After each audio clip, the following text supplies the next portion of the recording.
In this video, we're going to show you how to replace the transmission dipstick on your Hummer H3 located on the passenger side of the engine compartment.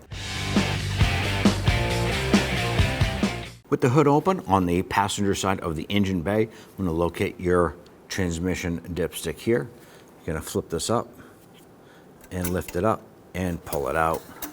Now I like to have a rag ready to go so you don't drip any transmission fluid on the vehicle itself. Pull it out and remove it. And take your dipstick, slide that down inside. Want to make sure that fully seats to the cap, and then flip down the lock, and you're all set. When only the best will do, demand TRQ. The only company that lets you view before you do. TRQ is committed to offering the highest quality aftermarket auto parts that are engineered for peace of mind. Thanks for using and viewing with TRQ.